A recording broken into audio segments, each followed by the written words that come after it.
नमो नमः। सत्यमेव जयते हमारा राष्ट्रीय वाक्य है।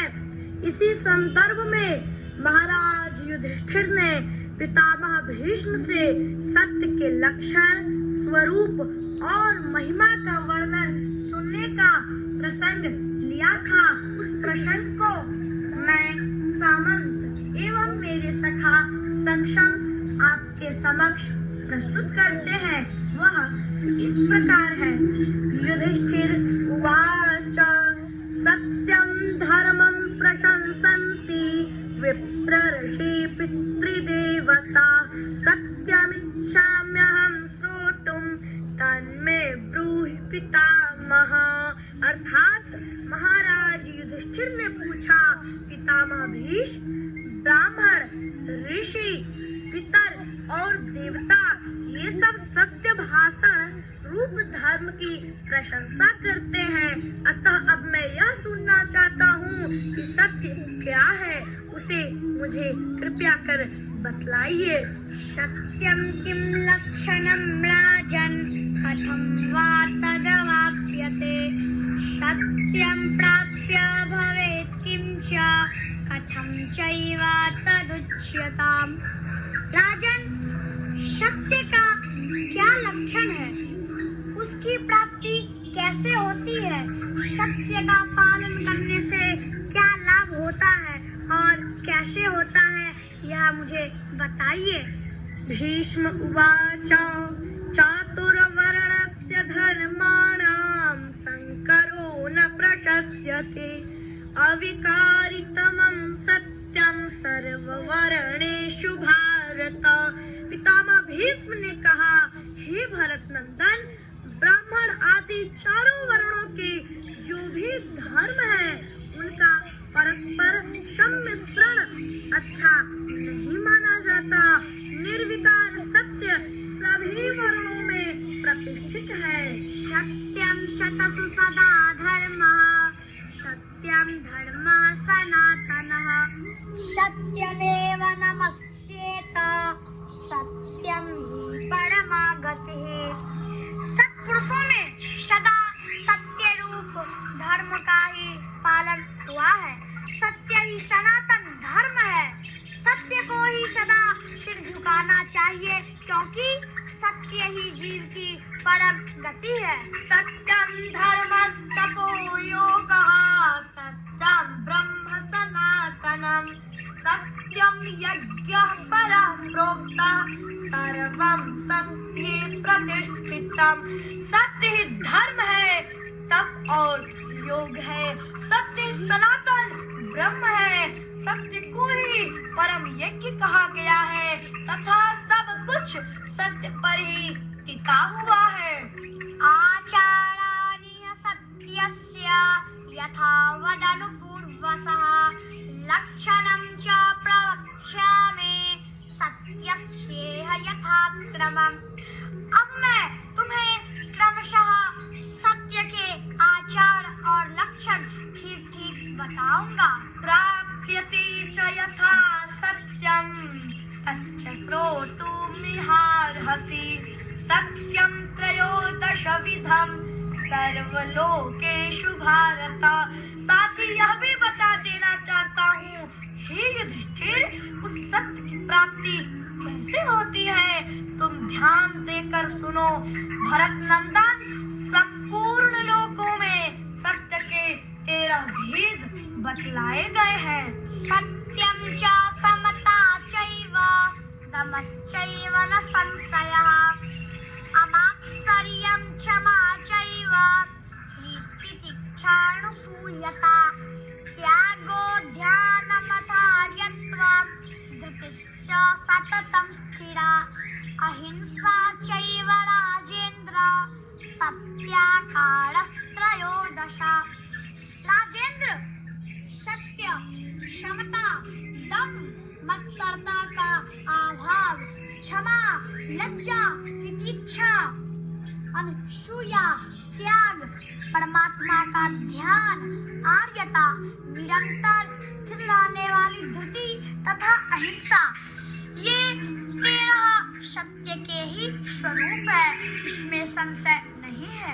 सत्यम नामाव्ययम नित्यम अविकारी तथैव च सर्वधर्माविरुद्धेन योगेनैतदवाप्यते।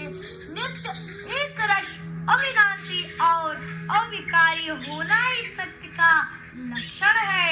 समस्त धर्मों के अनुकूल कर्तव्य पालन रूप योग के द्वारा इस सत्य की प्राप्ति होती है।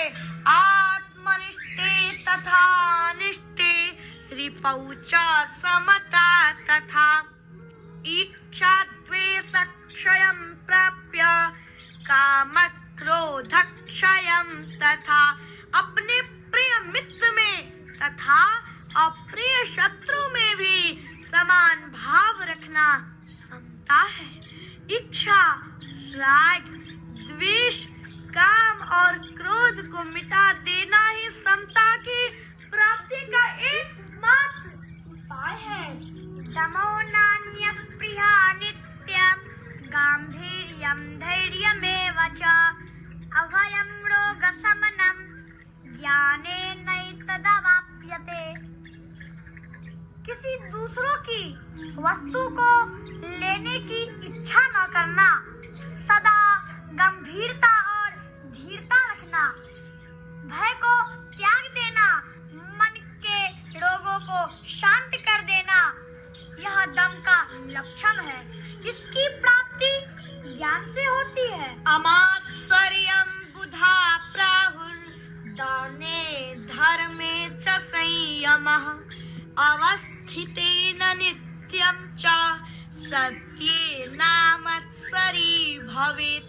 हे भरत नंदन, हे युधिष्ठिर, दान और धर्म करते समय मन पर संयम रखना अर्थात इस विषय में दूसरों से ईर्ष्या न करना, इसे विद्वान लोगों ने मत्सरता का अभाव कहते हैं। सदा सत्य का पालन करने से ही मनुष्य मत्सरता से रहित हो सकता है। क्षमाया क्षमायाश्च प्रियाणि प्रियाणि च क्षमते सम्मतः साधु साध्वाप्नोति च सत्यवाक्। जो सहने और न सहने योग्य व्यवहारों तथा प्रिय और अप्रिय वचनों को भी समान रूप से सहन कर लेता है, वही सर्वसम्मत क्षमाशील श्रेष्ठ पुरुष है। सत्यवादी पुरुष को ही उत्तम रीति से क्षमा भाव की प्राप्ति होती है। कल्याणं कुरुते बाढं धीमान् ग्लायते क्वचित् प्रशान्तवाङ्मना नित्यं हरिस्तु धर्मादवाप्यते। जो बुद्धिमान पुरुष भली भांति दूसरों का कल्याण करता है और मन में कभी खेद नहीं मानता, जिसकी मन वाणी सदा शांत रहती है, वह लज्जाशील माना जाता है। यह लज्जा नामक गुण धर्म के आचरण से प्राप्त होता है। धर्मार्थ हेतो क्षमते तितिक्षा क्षतिरुच्यते लोक संग्रहणार्थं वै सातु धैर्येण लभ्यते। धर्म और अर्थ के लिए मनुष्य जो कष्ट सहन करता है, उसकी वह सहनशीलता तितिक्षा कहलाती है। लोगों के सामने आदर्श उपस्थित करने के लिए ही उसका अवश्य पालन करना चाहिए। तितिक्षा की प्राप्ति धैर्य से होती है। दूसरों के दोष ना देखता यह अनुसूया है।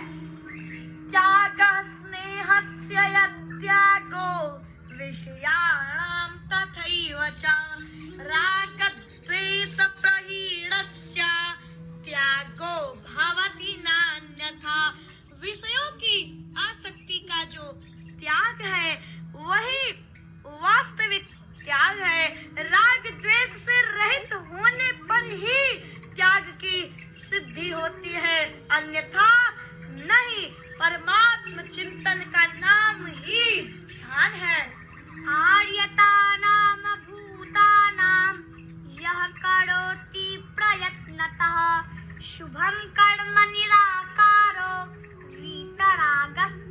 इव च।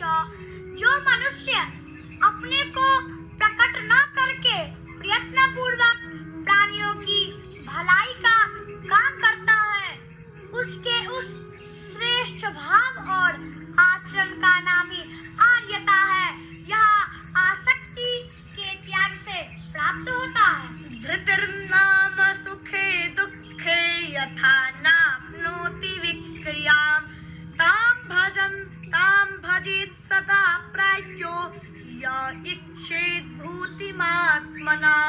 हे भरत नंदन, हे युधिष्ठिर, सुख या दुख प्राप्त होने पर मन में विकार न होना धृति है। जो अपनी उन्नति चाहता हो, उस बुद्धिमान पुरुष को सदा ही धृति का सेवन करना चाहिए। सर्वथा क्षमिना भाव्यं तथा सत्य परेण च वीतहर्ष भय क्रोधो धृतिमाप्नोति पंडितः। मनुष्य को सदा क्षमाशील होना तथा सत्य में तत्पर रहना चाहिए। जिसने हर्ष, भय और क्रोध तीनों को त्याग दिया है, उस विद्वान पुरुष को ही धैर्य की प्राप्ति होती है। अद्रोह सर्वभूतेषु कर्मणा मनसा गिरा अनुग्रहश्च दानं च सतां धर्मः सनातनः। मन, वाणी और क्रिया द्वारा सभी प्राणियों के साथ कभी द्रोह न करना तथा दया और दान, यह श्रेष्ठ पुरुषों का सनातन धर्म है। एते त्रयोदशाकारा पृथक् सत्यैकलक्षणा भजन्ते सत्यमेवेह म्रियन्ते च भारत। ये पृथक पृथक 13 रूपों में बताए हुए धर्म एकमात्र सत्य को ही लक्षित कराने वाले हैं। ये सत्य का ही आश्रय लेते और उसी की वृद्धि एवं पुष्टि करते हैं। नामतः शक्यो गुणानां च वक्तुं सत्यस्य पार्थिव अतः सत्यं प्रशंसन्ति विप्राः सा पितृदेवता। हे पृथ्वीनाथ, सत्य के गुणों की सीमा नहीं बताई जा सकती, इसलिए पितर और देवताओं के सहित ब्राह्मण सत्य की प्रशंसा करते हैं। नास्ति सत्यात् परो धर्मो नानृतात् पातकं परम् स्थितिर्हि सत्यं धर्मस्य तस्मात् सत्यं न लोपयेत्। सत्य से बढ़कर कोई धर्म नहीं और झूठ से बढ़कर कोई पातक नहीं है। सत्य ही धर्म की आधारशिला है, अतः सत्य का लोप न करे। उपैति सत्यादानं हि तथा यज्ञः सदक्षिणा त्रेताग्निहोत्रं वेदाश्च ये चान्ये धर्मनिश्चया।